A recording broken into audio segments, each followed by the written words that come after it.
तो नमस्कार दोस्तों, स्वागत है आपका आपके अपने YouTube चैनल सरकारी नौकरी में एक नए वीडियो के साथ। तो दोस्तों, इस वीडियो में हम आरपीएफ कांस्टेबल और एसआई के फॉर्म को भर के दिखाएंगे स्टेप बाय स्टेप, बिना गलती किए, बिल्कुल सरल तरीके से। तो बने रहिए वीडियो में एंड तक और वीडियो को स्किप बिल्कुल ना करें। और यदि आप हमारे YouTube चैनल पर नए हैं और आपने अभी तक हमारे YouTube चैनल को सब्सक्राइब नहीं किया है तो सब्सक्राइब करके बेल आइकन का बटन प्रेस जरूर कर लें। तो दोस्तों, हम आ चुके हैं आरआरबी की ऑफिशियल साइट पर। तो चलिए अब फॉर्म के भरते हैं हम स्टेप बाय स्टेप। तो फॉर्म भरने से पहले आप अपने पास कुछ डॉक्यूमेंट रख लें, जैसे कि आधार कार्ड हो गया, 10th मार्कशीट हो गई, आईटीआई हो गई और ग्रेजुएशन, कास्ट सर्टिफिकेट और बैंक पासबुक। और अपने फोटो और साइन को 30 से 70 केबी के आकार में सेट करके अपने गैलरी में सेव कर लें। तो चलिए दोस्तों, यहाँ पे जो आपको अप्लाई वाला ऑप्शन दिख रहा है, तो हम अप्लाई वाले ऑप्शन पे क्लिक कर देंगे। अप्लाई वाले ऑप्शन पे क्लिक करने के बाद हमारे सामने कुछ दो ऑप्शन खुल के आते हैं, जैसे क्रिएट एन अकाउंट और ऑलरेडी हैव एन अकाउंट। अगर जिन लोगों ने पहले से जो टेक्नीशियन और एएलपी का फॉर्म फिलअप किया है तो उनको तो ऑलरेडी हैव एन अकाउंट पे क्लिक करना है। और जो लोग अभी बिल्कुल नए हैं, जो पहला फॉर्म भर रहे हैं, तो उनको जा करके क्रिएट एन अकाउंट पे क्लिक करना है। तो जिन लोगों ने अभी रजिस्ट्रेशन नहीं किया है तो वो उनका पहले रजिस्ट्रेशन करके हम दिखाते हैं। तो हम करते हैं क्रिएट एन अकाउंट पे क्लिक। जैसे हम क्रिएट एन अकाउंट पे क्लिक करते हैं, यहाँ पे ओके कर देंगे। ओके करने के बाद हमारे सामने कुछ ऐसा इंटरफेस खुल के आ जाएगा, जिसमें लिखा है कंट्री, नेशनलिटी और फुल नेम। यहाँ पे नेम डालना है और यहाँ पे दोबारा सेम टैप करना है और यहाँ पे डेट ऑफ बर्थ डालनी है और यहाँ पे दोबारा डेट ऑफ बर्थ सिलेक्ट करनी है। और ऐसे ही आप जो नीचे जाएंगे तो रजिस्ट्रेशन में हर चीज को 2 बार डालना है। जेंडर को भी दो बार डालना है आपको, और जो फादर्स नेम है उसको भी अपना 2 बार डालना है और मदर्स नेम को भी 2 बार डालना है। और ये सब जानकारी फिलअप करने के बाद आप यहाँ पे आधार कार्ड वेरिफिकेशन करेंगे। चलिए हम इसको भर के बताते हैं। तो दोस्तों देखिए, यहाँ पे सबसे पहले कंट्री ऑफ नेशनलिटी में इंडिया सिलेक्ट कर देना है और उसके बाद जैसे फुल नाम आपका डालना है, राजेश है। अगर राजेश सिंह है तो राजेश सिंह डाल सकते हो, और सिंगल नाम है तो सिंगल डाल सकते हो। फुल नेम डालने के बाद यहाँ पे भी अपना फुल नेम टाइप करना है। और फिर उसके बाद यहाँ पे आप नेम चेंज किया है, अगर नहीं किया है तो नो कर देंगे, और अगर आपने चेंज किया है तो वहाँ पे यस करेंगे। तो जब आप यस करेंगे तो उसके लिए कुछ सर्टिफिकेट मांगेगा, तो आपको वो डॉक्यूमेंट वेरिफिकेशन टाइम ले जाना पड़ेगा।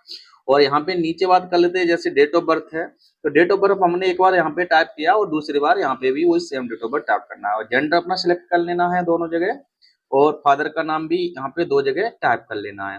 फिर आगे बात करते हैं, आगे इधर मदर नाम है, मदर नेम भी 2 बार टाइप कर लेना है।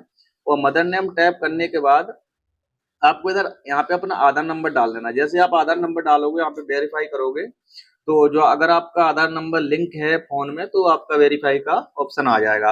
और यहाँ पे नीचे ओटीपी आएगा, एक ईमेल पे ओटीपी आएगा और एक ओटीपी मोबाइल पे आएगा। यहाँ पे दोनों ओटीपी को फिल करके सबमिट कर देना, और यहाँ पे फिर आपके पास आ जाएगा क्रिएट पासवर्ड का ऑप्शन। तो आपको पासवर्ड कैसे बनाना है, जैसे आपका नाम राजेश है तो आपको यहाँ पे राजेश लिखना है। जैसे कुछ भी लिख लो, राजेश लिख लो, और एक ये हैशटैग एट द रेट कुछ भी डाल दो, उसके बाद आप डाल सकते हैं 1 2 3। इस तरह से आपको पासवर्ड बनाना है। पहला अक्षर जो है ना वो कैपिटल है, और बाकी के सभी ये स्मॉल अक्षर हैं, और एट द रेट भी है, और 1 2 3 यानी गिनती के अंक भी है। इसी तरह से यहाँ पे भी वही पासवर्ड सेम कंफर्म कर देना। उसके बाद यहाँ पे कैप्चा फिलअप करोगे, और कैप्चा फिलअप करने के बाद सीधा आप यहाँ पे प्रीव्यू क्रेन एंड अकाउंट पे जाओगे तो आपका अकाउंट बन के तैयार हो जाएगा। तो चलिए दोस्तों, हमने जैसे अकाउंट पहले से क्रिएट कर रखा है तो हम सीधा वहीं जाते हैं और सीधा अपना अकाउंट डालने के बाद आगे बढ़ते हैं। तो हम आगे अप्लाई वाले ऑप्शन पे, और यहाँ पे हम लिखेंगे ऑलरेडी हैव एन अकाउंट। तो ऑलरेडी हैव एन अकाउंट लिखेंगे तो हमारे सामने यहाँ पे कुछ ऐसा इंटरफेस खुल के आ जाएगा। तो यहाँ पे हमको मोबाइल नंबर डाल देना है ऊपर में, और नीचे में जो पासवर्ड होता है वो डाल देना। तो चलिए हम मोबाइल नंबर और पासवर्ड डाल के हम लॉगिन कर लेते हैं। आप जैसे ही मोबाइल नंबर और आप अपना पासवर्ड डाल के लॉगिन करोगे तो आपके सामने कुछ ऐसा इंटरफेस खुल के आ जाएगा, और आप यहाँ पर ये ऑनलाइन एप्लीकेशन वाला जो ऑप्शन दिख रहा है आप यहाँ पर टैप करके आगे बढ़ जाएंगे। जैसे हम आगे बढ़ते हैं तो हमारे सामने कुछ ऐसा इंटरफेस खुल के आ जाएगा सामने, जिसमें अगर आप यहाँ पे सब इंस्पेक्टर का दे रखा है, अगर आप सब इंस्पेक्टर का ऑनलाइन करें तो यहाँ पे क्लिक करके यहाँ पे नेक्स्ट कर देंगे। अगर आप कांस्टेबल का ऑनलाइन करना चाहते हैं तो यहाँ पे क्लिक करके यहाँ पे नेक्स्ट कर देंगे। तो पहले हम आज कांस्टेबल का भर रहे हैं तो कांस्टेबल का भर के दिखा देते हैं। तो हमको भरना है कांस्टेबल का फॉर्म। तो हम जाएंगे सीधा ये कांस्टेबल वाले ऑप्शन पे, यहाँ टिक मारेंगे और यहाँ से जाके सीधा नेक्स्ट कर देंगे। जैसे हम नेक्स्ट करते हैं तो हमारा ये इधर पुराना डाटा आ जाता है। जैसे यहाँ पे हमने कुछ भर रखा है और यहाँ पे डाटा आ गया है। जो रजिस्ट्रेशन करोगे तो आपका भी ये डाटा ऐसा आ जाएगा सेम। अब चलिए आगे बढ़ते हैं। जैसे आप आगे बढ़ोगे तो यहाँ पे आपको सिलेक्ट करना है। अगर आप मैरिज हैं तो यहाँ पे मैरिड सिलेक्ट कर देना है, अगर मैरिड नहीं है तो अनमैरिड सिलेक्ट करना है। धर्म में यहाँ पे हिंदू सिलेक्ट कर देना है। और मदर टंग, जो मदर टंग है आपकी, जैसे हिंदी हो गया मदर टंग, या तेलुगु हो गया, तमिल हो गया, तो वो आपको मदर टंग यहाँ पे सिलेक्ट कर देना है। जैसे मदर टंग में हिंदी सिलेक्ट कर देता हूँ तो यहाँ पे चलो हिंदी सिलेक्ट कर दे, ठीक है। और यहाँ पे ऑप्शन दे रखा है हम पे चॉइस ऑफ लैंग्वेज एग्जामिनेशन, यानी कि जो आप पेपर दोगे वो आप किस भाषा में देना चाहते हो। जैसे आप हिंदी में दोगे तो पेपर दो भाषा में आएगा, एक हिंदी में आएगा और दूसरा इंग्लिश में आएगा। अगर आप तेलुगु में देना चाहते हो तो पेपर तेलुगु में तो आएगा ही, और लेकिन उसके साथ साथ इंग्लिश में भी पेपर आएगा। तो यहाँ पे आपको अपने आइडेंटिफिकेशन मार्क डाल देना है। जैसे मॉल ऑन द, कोई भी आपको जो भी आइडेंटिफिकेशन मार्क हो आप यहाँ पे डाल सकते हो। और यहाँ पे कम्युनिटी में सिलेक्ट कर देना, अगर आप ओबीसी हैं तो ओबीसी डाल देना है। और जनरल कैटेगरी से आते हैं तो यहाँ पे जनरल सिलेक्ट कर देना है। और एससी एसटी कैटेगरी से आ रहे हैं तो यहाँ पे आप एससी एसटी डाल सकते हैं। यहाँ पे लिखा है ओबीसी नॉन क्रेमिलियर, तो यहाँ पे आपको यस कर देना है, क्योंकि जो क्रेमिलियर होते हैं उनकी सालाना आय है ना जो 8 लाख रुपए से अधिक होती है, वही क्रेमिलेयर में आते हैं। तो हम लोगों की आय जो है 8 लाख से अधिक नहीं है, कम है, तो हम नॉन क्रेमिलेयर में आएंगे। तो यहाँ पे आपको यस कर देना है। और यस करने के बाद यहाँ पे आपको सर्टिफिकेट नंबर मांगेगा। अगर आप नो कर दोगे यहाँ पे तो सर्टिफिकेट नंबर नहीं मांगेगा। तो जैसे ही आप यहाँ पे यस करते हो तो सर्टिफिकेट नंबर मांगेगा, यहाँ पे आप सर्टिफिकेट नंबर डाल देना है। और जो इश्यू अथॉरिटी है, यानी कि जो सब आपका जो एसडीएम उसको इश्यू करता है, तो यहाँ पे एसडीएम का डाल देना है। यहाँ पे जैसे आप क्लिक करोगे तो यहाँ पे आ जाएंगे सब एडिशनल चीफ रेसिडेंसी मजिस्ट्रेट। तो यहाँ पे आपको जो है वो सब डिविजनल मजिस्ट्रेट डाल देना है यहाँ पे, ठीक है। आगे हम बात करते हैं यहाँ पे यूटीएन स्टेट, इशूइंग स्टेट, जिस स्टेट से आपने अपना जो कास्ट सर्टिफिकेट बनवाया है उस स्टेट को यहाँ पे सिलेक्ट कर देना है। और यहाँ पे डेट ऑफ इशू, यानी कि जिस डेट को आपका कास्ट सर्टिफिकेट इशू हुआ है उस डेट का यहाँ पे डाल देना है।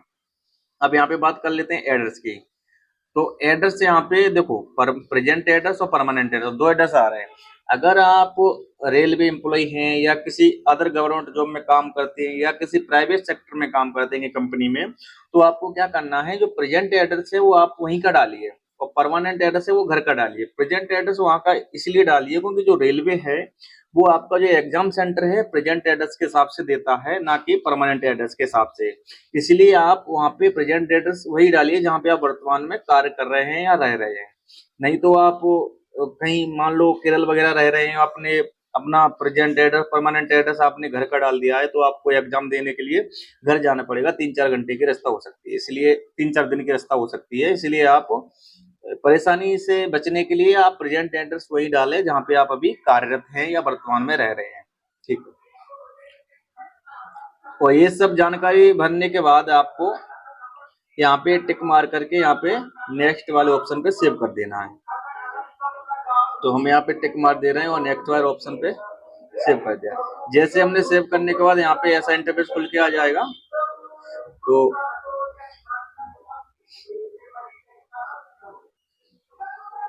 अब चलिए, ये फर्स्ट हमारा स्टेप क्लियर हो चुका है। अब सेकंड स्टेप पे बात करते हैं। यहाँ पे लिखा है यू आर एक्स सर्विसमैन। यदि आप एक्स सर्विसमैन हैं तो यहाँ पे यस करेंगे, या एक्स सर्विसमैन नहीं है तो यहाँ पे आप नो कर देंगे। और यहाँ पे लिखा है बेंचमार्क या डिसेबिलिटी, यदि आप विकलांग हैं तो यस डाल देंगे, पीडब्ल्यूडी कैंडिडेट हैं। और आप विकलांग नहीं है तो यहाँ पे आप नो सिलेक्ट कर देंगे। ईबीसी, यदि आप ईबीसी हैं तो ईबीसी सर्टिफिकेट होल्डर हैं तो यहाँ पे यस डालेंगे, अगर ईबीसी सर्टिफिकेट होल्डर नहीं है तो यहाँ पे आप नो डाल देंगे। चलिए इसके बाद आ जाते हैं हम, यहाँ पे ऑप्शन दे रखा है RUN रेलवे एम्प्लॉई और इंडियन रेलवे। यदि आप इंडियन रेलवे में हैं तो यहाँ पे यस करोगे, जैसे आप यस करोगे तो यहाँ पे लिखा है have you applied for NOC from the controlling officer. तो अगर आपने एनओसी अप्लाई कर रखा है तो यहाँ पे आप यस करेंगे, और नहीं कर रखा तो यहाँ पे आप नो करोगे। जब आप नो करोगे ना तो यहाँ पे लिख के आएगा कि आप डॉक्यूमेंट वेरिफिकेशन के टाइम एनओसी को लेके आइए। तो यहाँ पे सिलेक्ट कैटेगरी करना, जिस कैटेगरी में आप काम कर रहे हैं जैसे group C, group D, group B, उस कैटेगरी को यहाँ पे सिलेक्ट कर देना। और यहाँ पे प्लेस ऑफ वर्किंग, जिस स्टेशन पे आप अभी प्रेजेंट में वर्क कर रहे हैं उस स्टेशन का नाम डाल देना है, और जोन सा जोन में आप कर रहे थे उस जोन को डाल देना है, और यहाँ पे अपना पीएफ नंबर को डाल देना है, और उसके बाद डेट ऑफ अपॉइंटमेंट डाल देना है। ठीक है, अगर आप रेलवे एम्प्लॉय नहीं है तो यहाँ पे सीधा जा करके नो कर देंगे। चलिए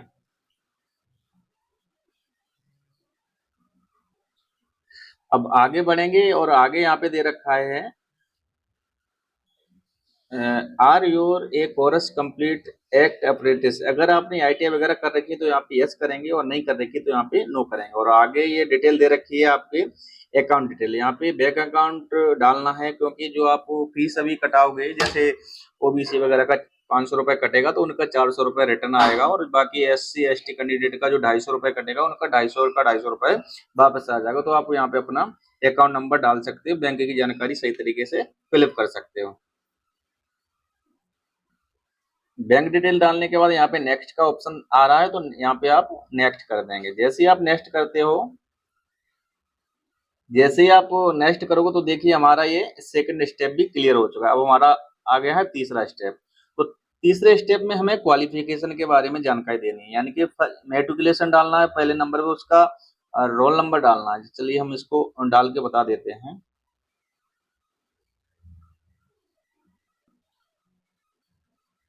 जैसे यहाँ पे आपने कोई भी क्वालिफिकेशन की है तो यहाँ पे मेट्रिकुलेशन डाला है, इधर आप स्टेट डालोगे, जो भी आपके स्टेट है वो स्टेट डालोगे, यहाँ पे डिस्ट्रिक्ट डाल दोगे, यहाँ पे बोर्ड ऑफ अपने बोर्ड का नाम डाल दोगे जिस बोर्ड से आपने 10th किया है, और आपने जो पासिंग डेट है उसको डाल दोगे। यहाँ पे अपना रोल नंबर डालने के बाद आप सीधा नेक्स्ट वाले ऑप्शन पे आएंगे और यहाँ पे क्लिक कर देंगे। चलिए हम ये नेक्स्ट वाले ऑप्शन पे क्लिक करते हैं। तो देखिए हमारा ये थर्ड स्टेप भी क्लियर हो चुका है। अब हम आ चुके हैं फोटो वाले ऑप्शन पे। तो यहाँ पे देखिए कुछ उन्होंने निर्देश दे रखे हैं फोटो के लिए। तो पहली बात तो आपको जो फोटो है, अगर आपको नहीं बनाना आ रहा है तो मैंने अभी फोटो को बनाने का रिसर्च करने का वीडियो ऑलरेडी मेरे यूट्यूब पे डला है। अब उसको देख के आप बिल्कुल आसान तरीके से फोटो को रिसाइज और साइन को रिसाइज कर सकते हैं। तो यहाँ पे पहली बात तो फोटो जो होना चाहिए वो 30 से 70 केबी के बीच में होना चाहिए उसका आकार फोटो का। ठीक है, और यही 30 से 70 केबी के बीच में आकार साइन का भी होना चाहिए आपका। तो यहाँ पे उन्होंने कुछ निर्देश दे रखे हैं, जैसे कि आपका फोटो होना चाहिए वो व्हाइट बैकग्राउंड का होना चाहिए, लाल पीला हरा कोई बैकग्राउंड नहीं होना चाहिए। और उसका आकार के बारे में दे रखा है 30 केबी से 70 केबी के बीच में होना चाहिए। और यहाँ पे दे रखा है मोबाइल से सेल्फी वगैरह फोटो नहीं होना चाहिए, नहीं आपका फॉर्म रिजेक्ट कर दिया जाएगा। और यहाँ पे दिया है उन्होंने without cap and dark glasses, यानी कि बिना चश्मे और टोपी के लगाए आपका फोटो बिल्कुल क्लियर होना चाहिए फ्रंट का। और यहाँ पे यानी कि हेयर और क्लॉथ्स, यानी कि किसी भी तरह का कोई भी आइटम आपके चेहरे पे नहीं आना चाहिए, तो फोटो बिल्कुल स्पष्ट होना चाहिए, तो ये आपका फॉर्म सिलेक्ट किया जाएगा, नहीं आपका फॉर्म को रिजेक्ट कर देंगे वो। और यहाँ पे इसी तरह ये साइन के बारे में दे रखा है, वो तो साइन भी आप उसी तरह से अपलोड करके यहाँ पे सबमिट कर सकते हैं। तो चलिए हम आपको फोटो अपलोड करके दिखा दे रहे हैं दोबारा यहाँ पे। तो हम यहाँ पे क्लिक करेंगे, यहाँ पे क्लिक करने के बाद हमारी गैलरी खुल गई है। तो हमने क्या किया है, पहले से फोटो को गैलरी में रिसाइज करके सेव कर लिया है। अब हम यहाँ से फोटो को चूज कर लेंगे और वहाँ पे जाके सीधा सिलेक्ट कर देंगे। तो ये हमने फोटो को पहले यही यहाँ पे साइज रिसाइज कर रखा है, तो हम टैप करेंगे और यहाँ से ऐड कर देंगे। जैसे ऐड करेंगे तो यहाँ पे हमको ना जूम वगैरह करना नहीं है, तो हम सीधा यहाँ पे राइट वाले ऑप्शन पे क्लिक कर देंगे और देखिए यहाँ पे हमारा फोटो आ चुका है। और इसी तरह से हमको अपना ये साइन को सिलेक्ट कर लेना है रिसाइज करने के बाद 30 से 70 केबी के आकार में। ये सब करने के बाद सीधा हम नेक्स्ट वाले ऑप्शन पे चले जाएंगे।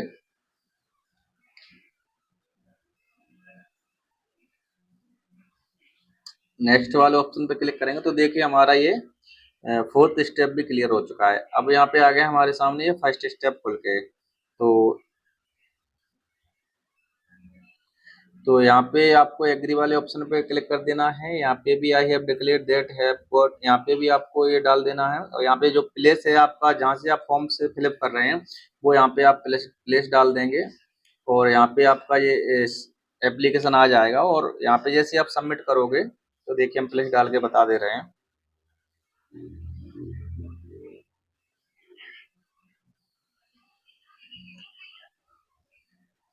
तो ये मैंने प्लेस डाल दिया। यहाँ पे आप प्रीवियस एप्लीकेशन डालोगे तो देखिए आपके सामने ये पूरा एप्लीकेशन खुल के आ जाएगा। और जहाँ पे आप अपनी ये पूरी जानकारी चेक कर लें, एक टू जेड जानकारी यहाँ पे आप चेक कर लें, कोई गलती नहीं है। अगर आपने किसी गलती नहीं की है तो यहाँ पे आप क्लिक करके सबमिट कर देंगे, क्योंकि अगर कोई गलती हो जाएगी तो आप उसको करेक्शन के लिए 250 रुपए का चार्ज लगेगा। तो हमने कोई गलती नहीं की तो हम यहाँ पे क्लिक करके सबमिट कर देंगे।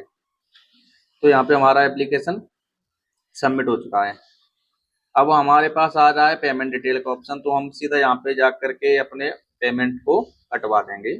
सीधा यहाँ पे जाना है, पिन पे जैसे आप क्लिक करोगे, पिन पे क्लिक करने का यहाँ पे प्रोसेस आएगी। तो आप यहाँ पे किसके माध्यम से पे करना चाहते हो, डेबिट कार्ड वगैरह, या यहाँ पे और भी दे रखा है यूपीआई के माध्यम से, फोन पे, गूगल पे वगैरह से आप यहाँ पे कर सकते हो। पे करने के बाद आपका फॉर्म ये सबमिट हो जाएगा। तो दोस्तों ये थी जो पूरी जानकारी फॉर्म भरने की प्रोसेस, स्टेप बाय स्टेप बिल्कुल सरल तरीके से बिना गलती किए हुए। तो आपको ये जानकारी अच्छी लगी हो, ये फॉर्म भरने का बिल्कुल तरीका अच्छा लगा हो तो चैनल को लाइक शेयर सब्सक्राइब करके बेल आइकन का बटन प्रेस जरूर करें, जिससे कि हमारे द्वारा कोई भी अपडेट दी जाती है आपके पास सबसे पहले पहुंचे। धन्यवाद दोस्तों।